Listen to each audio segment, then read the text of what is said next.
The India Today Access My India post-poll study is a seat-by-seat analysis of the 224 seats of Karnataka. And on this show, we will reveal what's happening in the big fight seats, what's happening on every single seat, how many seats can we comfortably call, and how many seats are at this moment in the balance. Seats where the margin of victory between the winner and the runner-up is less than 3%, seats where the outcome could potentially change on the 13th.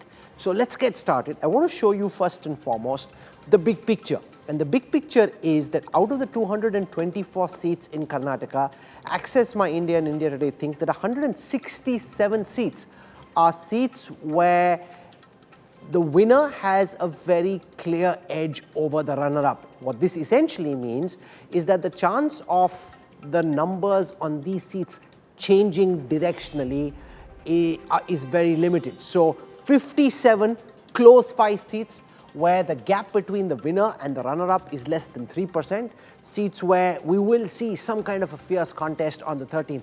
But 167 seats are seats where it's quite clear that the winner has a substantial gap with the runner-up and thereby is comfortably placed at this moment. Let's now do a breakup of these 57 close fight seats and see where they're coming from. According to the analysis that I've been doing all through the day, 34 of these seats are seeing a contest between the BJP and the Congress. 34 seats where there's a fight between the BJP and the Congress over who will come number one. 8 seats are seats where the fight is between the Congress and the JDS. When I say fight, I mean the party that's in the poll coming out number one and the party that's coming out number two. So there are 8 seats where the Congress and the JDS are locked for 1 and 2. There are 6 seats where the JDS and the BJP are locked in the first and second position. 6 seats where the contest for 1 and 2 is between the JDS and the Bharatiya Janata Party. There are 7 seats which are witnessing a three-way fight among the Congress, the BJP and the Janata Dal secular. 7 seats which could on counting day go in any direction. And there are 4 seats which have a strong independent candidate who's up against one of the major political configurations. So 4 seats with strong independent candidates. In a moment, I'll start playing out some of the seat-by-seat analysis for the VIP candidates because people want to know, is Jagdish Shettar winning? Is Siddaramaiah in trouble in Varuna? Is Shiv Kumar well placed? What about Chief Minister Bommai? So we'll come to that in a moment. Pradeep Gupta of Access My India with us in the studio. Pradeep, your team was out in the field through the day today. Yes. Validating the numbers that were put out yesterday. Start by giving our viewers a sense of what your post-poll study done today broadly finds out. Are you finding any cause to change your numbers? Are you coming back reassured that what you said is actually correct? In fact, what we found today is Congress vote percentage is increasing slightly and BJP's vote percentage is decreasing slightly. This is the first and foremost takeaways. And where these numbers are coming in or adding up to the Congress tally is the scheduled tribe, the Adivasi votes are increasing the way we have put up the numbers yesterday. Among the Adivasi votes, the Congress is getting more vote share now than the yesterday and scheduled caste as well. So these are the 2 constituencies where Congress is gaining more momentum than yesterday. Interesting. So there's no reason to change the direction that you've called. In fact, you're suggesting that the post-poll study not just validates but reinforces what you found so far. Also one very important constituency of female, because see, females are reluctant on a voting day or even before that. They are reluctant to talk first and to reveal whom they are likely to vote. But today, the post-poll study, they reveal in a good number, I would say. Okay. Earlier, they were called like silent voters. I want to show our viewers what's happening on the VIP seats. And remember, it's only a very detailed post-poll study, 37,000 respondents across these 224 seats, which allow for us to be able to show what's happening on the big seats. I want to start with showing what's happening in Shigaon. This is where Chief Minister Basavaraj Bommai is contesting. India Today and Access My India project that Basavaraj Bommai is likely to emerge as the most popular candidate on this seat of Shigao. He seems comfortably placed. I want to come next to H.D. Kumaraswamy, fighting from Channapatna. He's the former chief minister, son of Devagowda, key leader of the Janata Dal Secular. He is coming out strongly placed on his constituency of Channapatna and would have some reason to be certain that he's likely to win. Let's come to former Chief Minister Siddaramaiah, sorry, Congress I just candidate. want to add one thing in the H.D. Kumaraswamy Channapatna seat. This time, the margin of victory is going to be reduced for sure for H.D. Kumaraswamy. Okay. Yeah. Siddaramaiah, the former Karnataka Chief Minister of the Congress Party, contesting from Varuna. India Today and Access My India feel former Chief Minister Siddaramaiah is comfortably placed on the seat and is likely to emerge the most popular candidate. Let's come to Kanakpura. This is the bastion of D.K. Shivkumar. India Today and Access My India project that D.K. Shivkumar is comfortably placed in Kanakpura and likely to emerge the most popular candidate. Let's now come to that vexed seat of Jagdish Shettar, Hubli Dharwad Central. He is the BJP rebel contesting on a Congress ticket. He is the one the BJP wants to slay. Access My India predicts that this is a tight fight. However, you think the BJP has an edge, which potentially means you think he could lose. Yes, I mean, in our poll, it is showing that Jagdish Shettar is likely to lose this seat and he is not so popular as of BJP candidate.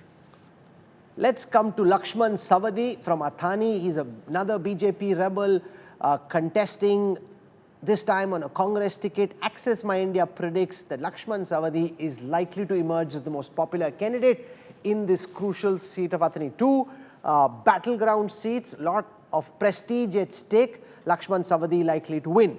From there, let's come to Nikhil Kumaraswamy's seat. Ramanagaram, he's the son of H.D. Kumaraswamy. Here, Pradeep Gupta and his team of pollsters say that this is a close fight, but they think that Nikhil Kumaraswamy has the edge in the constituency of Ramanagaram in Karnataka. Close fight with the JDS as the party which could emerge as the most popular party. H.D. Revanna, brother of H.D. Kumaraswamy, the other son of Devagowda, he on his seat is likely to win. He is likely to emerge as the most popular candidate on that seat. From there, let's come to the son of B.S. Yadurappa, Yatindra. He is fighting from Shikaripura. This is the seat of his father, B.S. Yadurappa. And our poll suggests that he is likely to emerge as the most popular candidate. I want to show you what is happening in Chittapur. This is the constituency of Priyank Kharge. Priyank is a former minister in the Congress government, son of Congress President Mallikarjun Kharge. The poll projects that this is a tight fight, but thinks that Priyank Kharge has the edge. Okay, allow me to welcome our guests who are joining us on this broadcast. Let me start by introducing Yogender Yadav, here very clearly in his capacity as a political analyst. Sandeep Shastri is back with us. Yashwant Deshmukh is with us. Sanjay Kumar is with us. So if you like a good political anda, this is the best place to be. Some really smart, sharp number crunchers on the show. I want to show our viewers where the Congress is winning, to give you perspective of where the Congress is picking up its leads from. So if you do a cross tab of where the Congress is picking up leads from, Congress is gaining 7% vote amongst the Vokaliggas. Congress is gaining 4% from 20 to 24 amongst the Lingayats, which is not very big, but relative to where they stood last time, the Congress picking up 4% vote. The big wins for the Congress are coming amongst the Dalit community, the SC community, where they're picking up 14% more vote than last time. The big gains for the Congress coming from amongst the Muslim community, 10% up from the last time. Amongst the OBCs, 5% up from the last time. Amongst the Kurubas, 4% up from the last time. Amongst the tribals, 4% up from the last time. This Ahind coalition, which the Congress used to have Yogender Yadav in the past, tribals, OBCs, Dalits, Muslims, seem to be rallying, particularly the Dalits and the Muslims, up 14 and 10% from the last time. What are you making of these numbers and your overall sense of the post-poll analysis? Yogendra Yadav.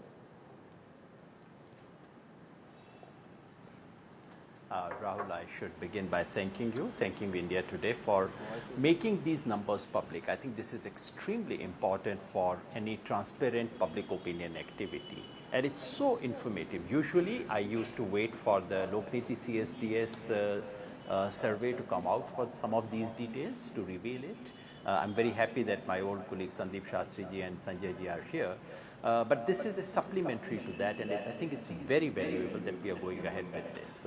Also, I would thank you for offering the comparative figures between last time and this time. Are they based on recall or are they based on your last survey? I'm not sure, but these are very important. No, so the base figures are the post-poll adjusted figures, adjusted to actuals post-poll data from the last Karnataka post-poll study. That's what I've used as a base for this analysis.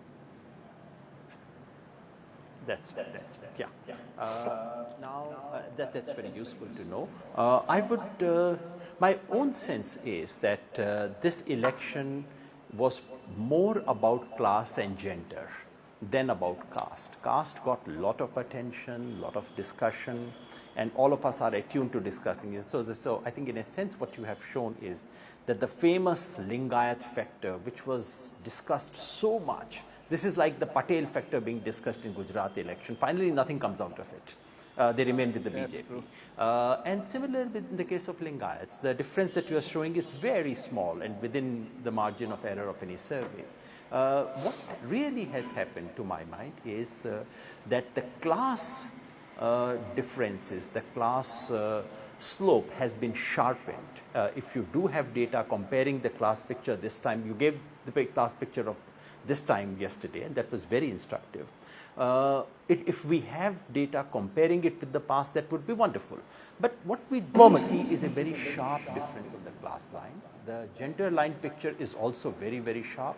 The only one alert I would give to you and your viewers is, let's not get into too much of a constituency detail, because I'm sure Pradeep ji will also support what I'm saying, that the sample size at the constituency level is usually not enough. I mean, I would normally not say anything about a constituency unless I've done 800, 1,000, 1,200 interviews in one constituency, and it's very, very hard to do that in 224 constituencies. So while what you're saying normally goes with what we normally expect for all these VIPs, and yes, Jagdish Shettar is in a very tight contest, but I would just be very careful about. I hear you. You're basically echoing Pradeep Gupta. If it were up to him, he wouldn't want us to put out the seat-by-seat numbers at all. But come on, that's where the action is, that's where the masala is, that's where all the big netas want to know whether they are winning or losing. That's what viewers want to know. And if it is indeed a post-poll study done on every seat, then we can give. We're not calling the winner. We're just telling you whether that seat is comfortably placed for the well-known VIP, or is he in a tough fight? Okay, I want to show you how the regional map of Karnataka is playing out and where the gains for the Congress seem to be coming out from. So if you look at Old Mysuru, for example, in the last assembly elections in Old Mysuru, the Congress had about 35% of the vote share. Access My India is predicting that that could go up to 40%. So that's a 5% change in the 64 seats of Old Mysuru. In Mumbai, Karnataka, which has 50 seats, the Congress's vote share goes up from 39 to 45. That's a 6% gain in Mumbai, Karnataka. In Hyderabad, Karnataka, also called Kalyan, Karnataka, the more impoverished part of the state, from 42 to 47, a 5% gain for the Congress in Hyderabad, Karnataka. In the 28 seats of Bengaluru, from 40% to 44, a 4% gain. But the biggest gain is coming from central Karnataka. And this is what the BJP is contesting most furiously, saying, "Aisa to ho hi nahi sakta, Pradeep Gupta is wrong," because there Pradeep Gupta's numbers suggest an 8% increase in favor of the Congress. It's a small region, 23 seats, but an 8% increase from 33 to 41. Coastal Karnataka stays at 40. So they've not moved the needle in coastal Karnataka. The biggest gain coming from central Karnataka, but gains coming from all across the state. I want to go across to Yashwant Deshmukh of Sea Voter. his numbers a bit different from the numbers put out by Pradeep Gupta. We'll have the post-poll, poll of polls out on the screen as well. Yashwant Deshmukh, you've studied your numbers at depth. We're taking you through the India Today Access My India numbers. What are you picking up which is different from what Pradeep and his team at Access My India have come back with? Well, Rahul, I don't really think that we are very different in any way, just that the Pradeep is probably assessing the marginal seats more in favor of Congress, because his poll is getting a wider lead for the Congress, I think 8% if I'm not wrong. And our numbers are showing there is a significant lead, but not 8%. That's what our polls numbers are getting. So obviously we are conservative in any case, always in our case for seat share. We are showing Congress as the single largest and maybe crossing majority. But we are also saying that there are roughly about 20 to 25 marginal seats where Congress, 23 to be precise, where Congress as per us is very, very close runner-up. And generally what happens is that when a party goes across a certain threshold, the marginals start going in at their favor. I just want to tell our viewers something, and I know their polling styles quite closely. Yashwant Deshmukh likes to bat like Rahul Dravid, straight, whereas Pradeep Gupta likes to bat like Surya Kumar Yadav. He's hitting a big one. He's gone for the big one, and let's see if it goes across the boundary or not. But now let's come to the second part of what I'm showing, which is why is the BJP losing and where are the BJP's losses coming from. So I'll go again community by community amongst the Lingayat community, and I'm comparing this with the last assembly elections as the base. The BJP is at 64%, so there is actually no change amongst the Lingayat vote share of the BJP. So much was said about whether the BJP's Lingayat vote base will split. It hasn't split.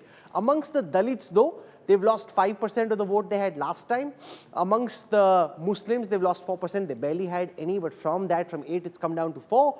Amongst the Vocaligas, the BJP's gained 2% vote share. It's not a very big gain in vote share, but it's a gain nonetheless. 2% increase in the Vocaliga vote share. Amongst the tribals from the last time, the BJP has lost 1%. Amongst the Kurbas, they've lost 1%. Amongst the general category, they've gained 6%. Amongst the Christians, the BJP is down 2% from the last elections. I want to show you also a region-wise breakup of the BJP's performance. And this will give you a sense of how the BJP's vote share is moving across regions. Here in Old Mysuru, the BJP has actually increased its vote share from 21 to 25. That's a gain of 4 for the Bharatiya Janata Party in the 64 seats of Old Mysuru. In Mumbai, Karnataka, the BJP's vote share is down 2% from 44 to 42. In Hyderabad, Karnataka, on those 40 seats, from 39 to 36, a loss of 3% votes.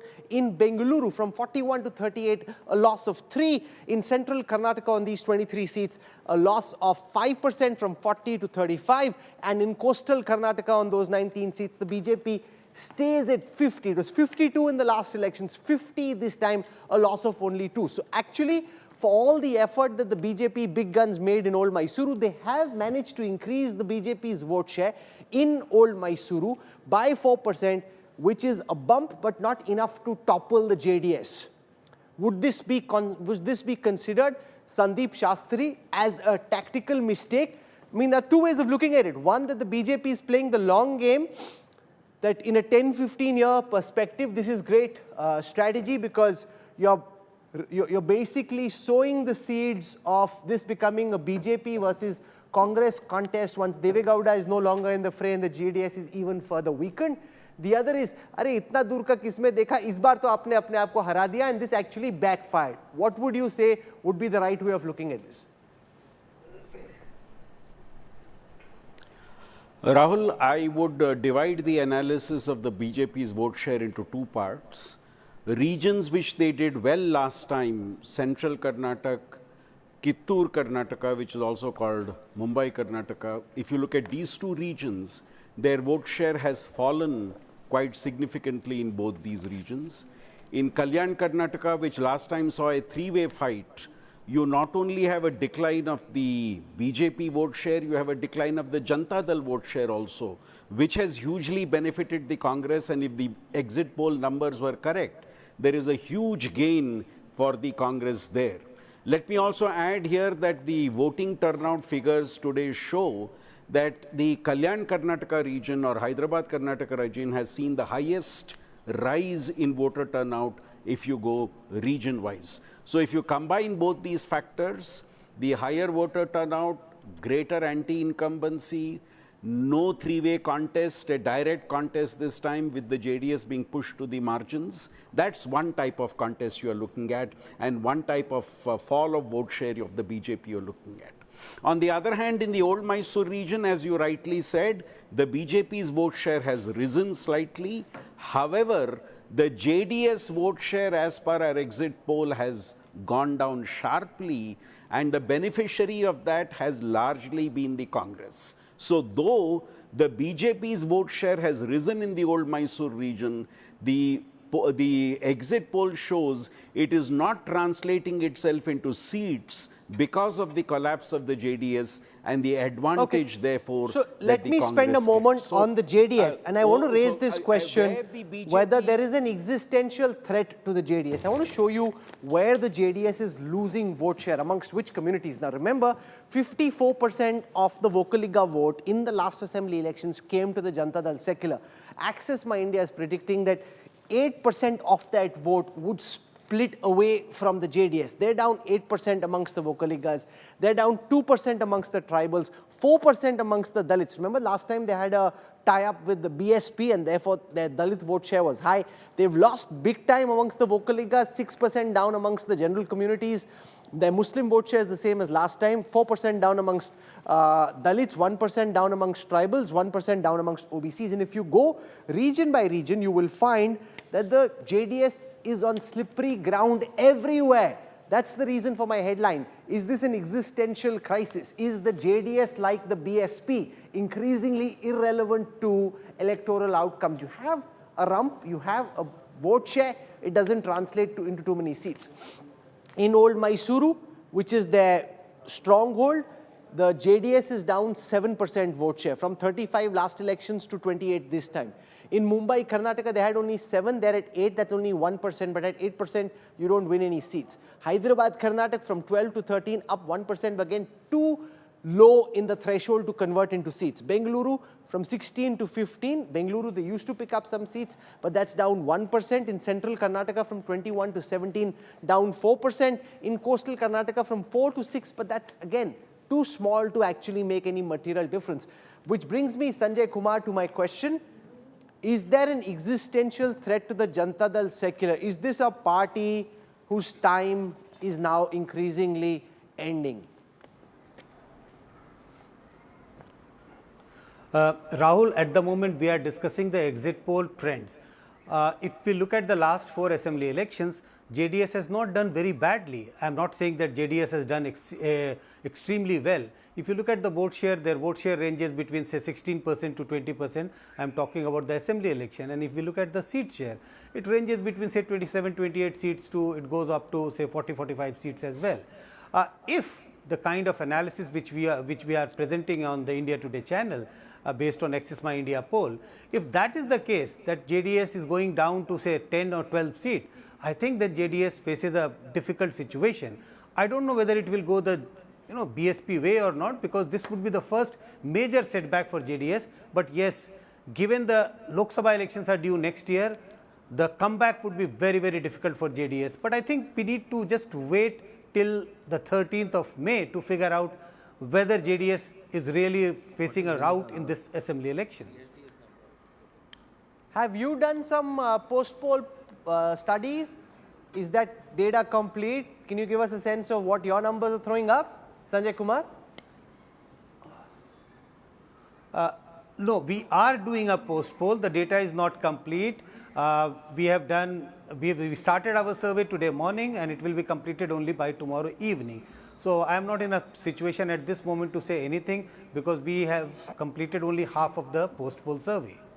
Okay, I want to show our viewers what's happening amongst men and women and how it's interesting that the Congress is actually gaining more amongst women. And for a long time, we haven't seen it happen because women have been tending to favor the BJP in a contest between the Congress and the BJP. That isn't what we've seen this time round. Amongst men, the Congress's vote share in comparison with the last elections is up 3%. Amongst women, the Congress's vote share is up 5%. So 2% extra gain amongst women in comparison with men.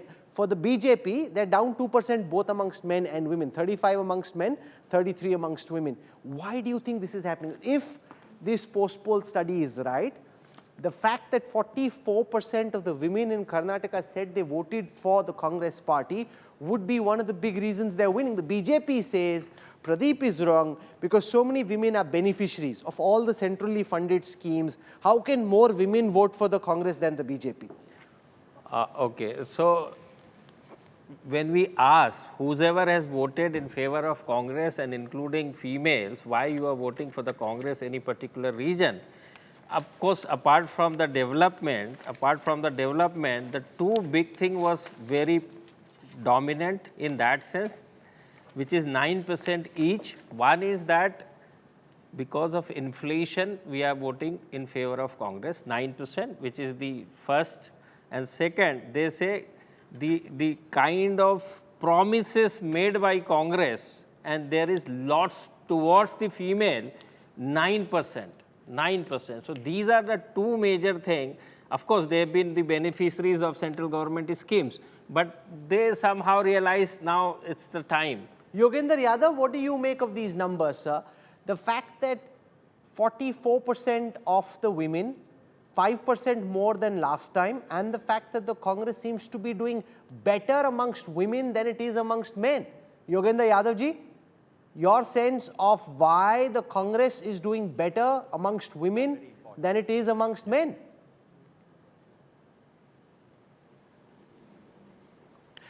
Yes, I think it's very important for two reasons. One is that with the rise of the BJP, in many states of the country, women voters have now started favoring the BJP more than the Congress. So Congress recovering its traditional support among women, I think is very critical for the Congress. To my mind, the fact that there is, the Congress made 2 guarantees. Of the 5 guarantees that Congress had announced, 2 were specifically targeted at women. That may have also worked. I say so because a month ago, 1 month ago, another study was carried out, which I believe was reported on your channel as well. This was done by a group called EDINA. It was a very massive survey of 40,000. And as Pradeep ji would have noticed, no doubt, the figures given by EDINA were strikingly similar to the figures given by Pradeep ji last night.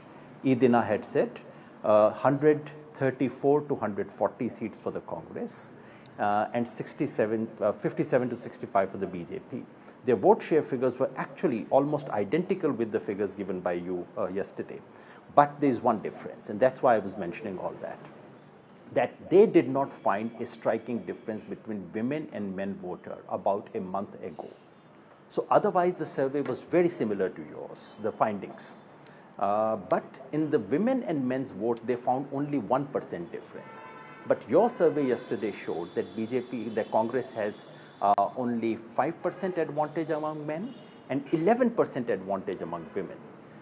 To my mind, the difference between these two otherwise very similar polls on this one question suggests that the 5 guarantees given by Congress and specifically targeting of women may have worked. In my own travel in Karnataka, I found that surprisingly most women knew about that particular guarantee of 2,000 rupees per month. About bus travel, because it was announced so late, most women did not know about it. But 2,000 rupees per month to to women head of household was known by women. It made a difference to them. So to my mind, it is extremely important, and that's why I'm saying this election perhaps was more about class and gender than it was about caste. Although we are so attuned to discussing caste all the time, it has become our first reflex. Okay, but so now let's start looking at socio-economic classes. I want to show what the projected vote share is amongst different income categories. So amongst different income categories, what's the projected vote share? If you look at the vote share amongst those who earn up to 10,000 rupees, the BJP's vote share is down from 37 to 33, down 3% from the last time. Not occupation, just pull out the family income-wise vote share. Those who earn between 10,000 to 20,000, the BJP's vote share is down 8% from the last time. Amongst those who earn between 20 to 30,000, BJP's vote share is the same. But the problem though is that you are 8% down amongst those who earn between 10 and 20, 4% down amongst those who earn up till 10,000. The Congress is 8% up amongst the poorest of the poor, which is the vast majority of the population. Yeah. Amongst those who are between 10 and 20,000, the Congress is up 9%. Amongst those who are between 20 and 30,000, the Congress is up 10%. Amongst those who are beyond 30,000, but that relatively is a very small part of the population, the Congress is up 14%. So that is interesting that the Congress seems to be gaining in all categories, the BJP losing particularly amongst the poor. Let's look at the age-wise breakup. Now here again, the Congress seems to have gained and all of this is of course dependent on the poll being right, otherwise there will be a lot of verbal gymnastics required on the 13th and the punditry would need to change as well, but this again is very illustrative. Amongst those who are between 18 and 25, the Congress is up 8% in vote share from the last time. Amongst those who are in the age group of 26 to 35, the Congress is up 6% from the last time, this time at 44. Amongst those who are between 36 and 50, the Congress is at 42, up 4% from the last time. Amongst those who are above 61, the Congress is up 37%. So the Congress's vote share is actually lowest amongst the senior citizens and highest amongst the younger people. The BJP's vote share, conversely, 40% amongst those who are above 60, 34% amongst those who are 36 to 50, 32% amongst those who are 26 to 35. But the BJP's big concern is that there is a 9% gap amongst the young voter.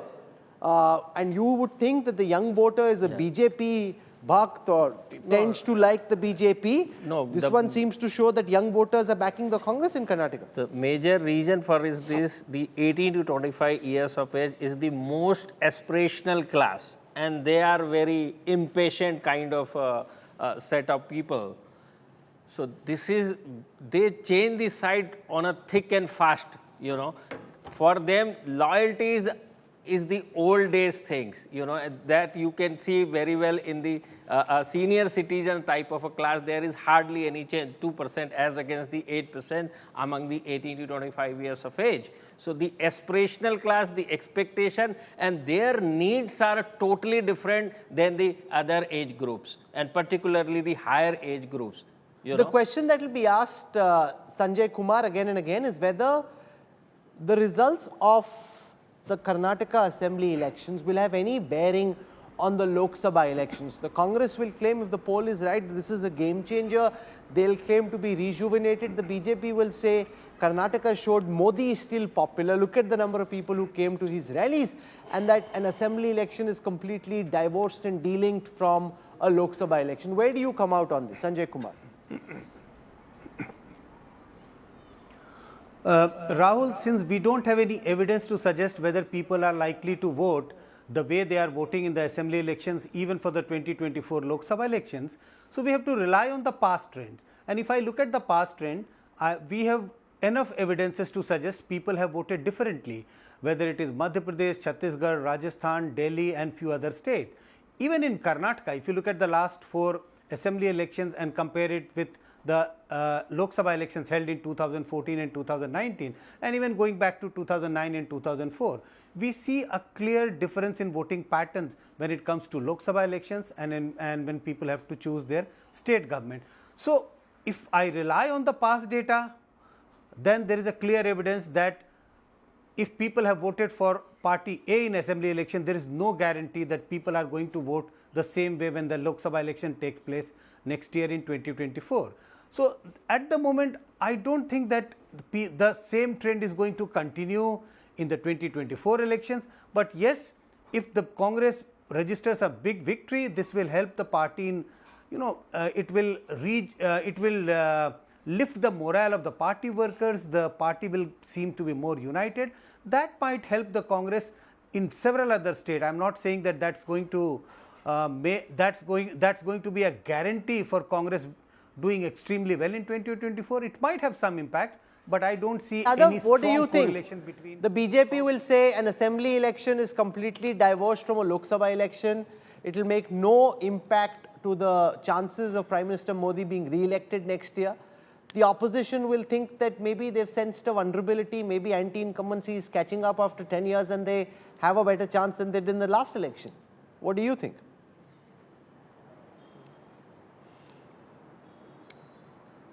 Yogendra Yadav?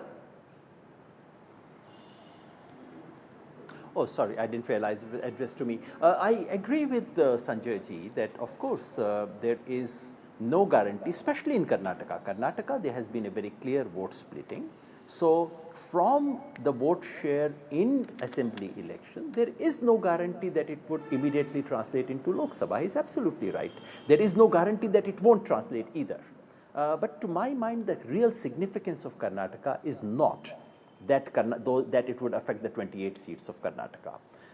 It is also not that Karnataka vote may directly affect even Telangana. I don't think such things happen in India anymore. The most important thing is about the overall morale, about the tone and tenor. If the BJP was to win this election, if the BJP were to win it on 13th, I'm sure all over the country this would be drummed up. All over the country. I mean, I can't even say about how the TV anchors would behave, Rahul. I can already see you dancing that day if that were to happen. So the entire country, the mood would be made different. And, you know, on television channels, they would start discussing, oh, 2024 is a done deal, etc. What the BJP's defeat in Karnataka would do, that it would make 2024 an open game. Otherwise, it would have closed the doors. That is the real significance. Second, it would change the morale of opposition workers, opposition volunteers, opposition leaders. It would show that BJP can be defeated. I think it's an extremely important thing. And since this election was the first major election coming after Bharat Jodo Yatra, and towards the end it became Rahul versus Modi, and if Congress wins, then the message is yes, Mr. Modi can be defeated. I would request one thing, Rahul, because I think last time when in Gujarat BJP won, every channel had put Mr. Modi's face and Rahul Gandhi's face. Modi won, Rahul Gandhi lost. I'm sure then when you play these things on the 13th, should you not again put Mr. Modi and Rahul Gandhi's faces? Okay, Whoever this wins. is Yogendra Yadav now talking more as a politician rather than as a data man, but that's fine. You made a pot shot. We were looking at the data, truth, and I is want very to. unpalatable, Rahul. That's fine. It's That's totally truth, fine. I'm which just is going to very let it be. unpalatable. I'll stay. But it is truth. So I'll stay focused fully on the data. I want to show our viewers the voter turnout numbers. This is a power map of voter intensity.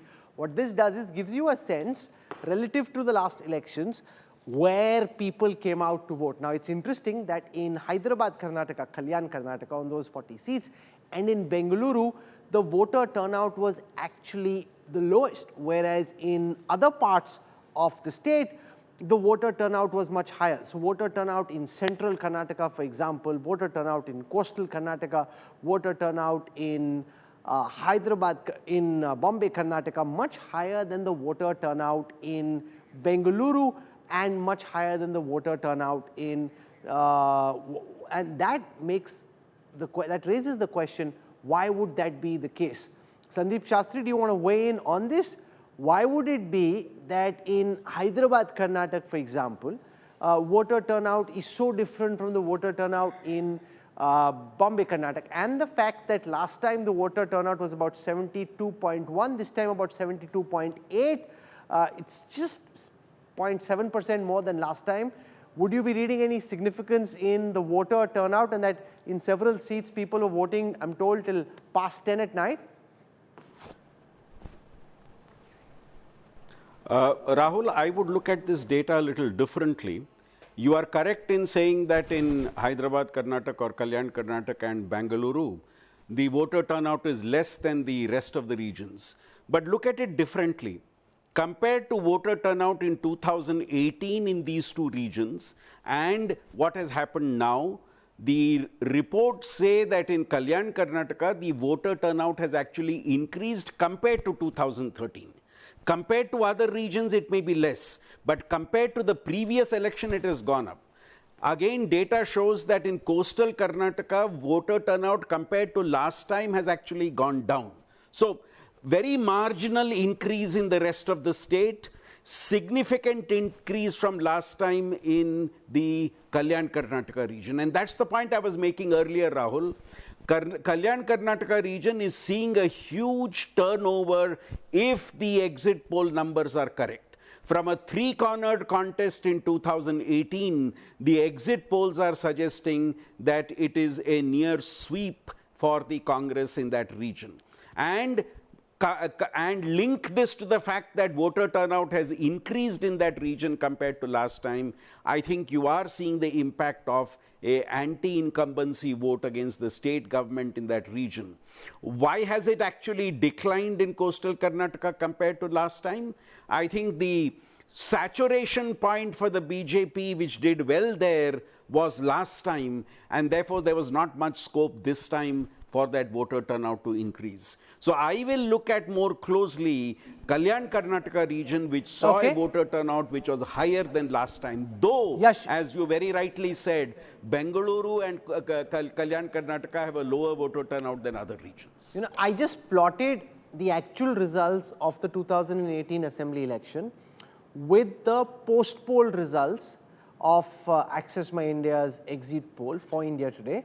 I want to show that to you. This is what the map of Karnataka could look like. Remember, there is a 93% accuracy ratio, so 59 out of 63 polls being correct. So if that poll that's been put out is proven to be correct, this is what the new map of Karnataka could look like. So on one side of the screen, you've got the 2023 map. On the other side of the screen, you've got the map from the last time. Remember, last time in coastal Karnataka, the BJP swept. This time too, the BJP seems to be sweeping coastal Karnataka.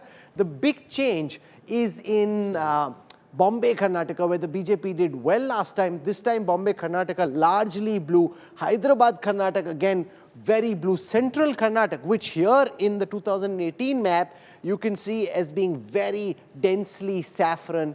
This time looks quite blue.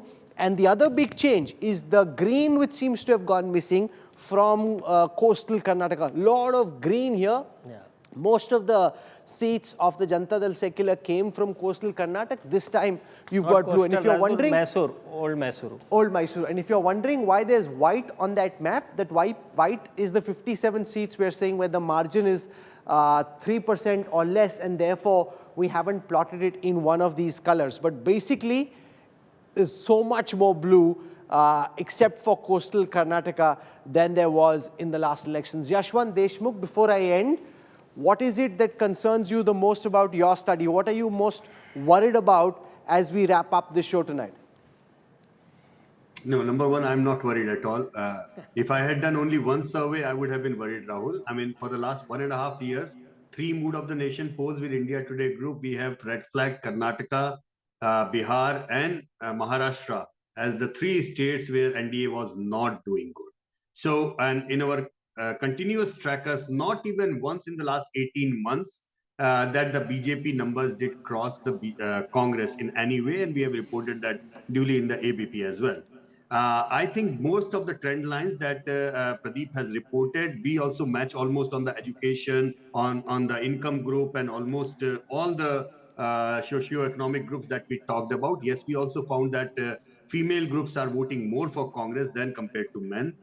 We also found majority of the social group, barring that probably we found that, the swing for BJP among the Vokaliga was slightly even more, and also in the OBC, they are more or less retaining their ground. But Dalits is what is probably swinging is for the Congress. And for the females, Rahul, it's like they actually vote on the main real issues. They don't really vote on casteism and religious polarization, because when the females did the damage to Samajwadi Party and BSP and the Congress in Uttar Pradesh, please remember, it was not because of the bulldozer politics. It was largely because of the Labharti Yojana and the toilets, which resulted big time in drop of the sexual crimes against the female in Uttar Pradesh. So that is one thing. Pradeep Gupta, and what are you most worried about? Rahul, okay, one thing. 10 seconds, 10 seconds. One more thing, Rahul. Very quickly. that on the issue, if this thing, because we have that evidence in our data on we asked yesterday, roughly about 40,000 plus samples in our study, whom they would have been voted for if the Lok Sabha elections would have happened yesterday. And there was a 10% reverse swing among the same respondent. 10% is a huge number. And that is why, what Yogendra ji is saying and what Sanjay Bhai is saying, it is pretty much suggesting in that line that Lok Sabha and Assembly, they are two different voting. The split vote phenomena has settled in. Okay, And very by the way, quickly, Pradeep, Karnataka what are you was most worried among the about? front runners. Is there something that Karnataka was worries among you? the front runners. Only thing, the kind of seats we projected for BJP in the Bombay Karnataka and Hyderabad Karnataka, 5 seats can swing in both the regions. So at max BJP can gain, if at all. My numbers are going off the mark in these two So you're regions. saying 80 can become 90? I'm saying 75 can become 85. 75 Let's put can it this okay, way. interesting. So we've covered a lot of ground. If you're a poll junkie, I hope you enjoyed the kind of insights these very sharp number crunchers were able to put out for you. Hope you enjoyed analysis as well. India Today covers the elections like absolutely no one does. We'll slip into a break. We'll have a lot more for you. One more day to go. So we'll look at the numbers, cut, slice, dice, cross-tab them for you to try and find more interesting insights from the India Today Access My India post-poll study. And Sanjay Kumar said something about the CSDS numbers. I'll see if I can get my hands on them, and then we'll try and see what those numbers. I'm just a data geek, right? I can look at all data, all polls, all night, all day long. So we'll do this again. I look forward to seeing you 8 p.m. tomorrow evening. Till then, from all of us here, goodbye, good night.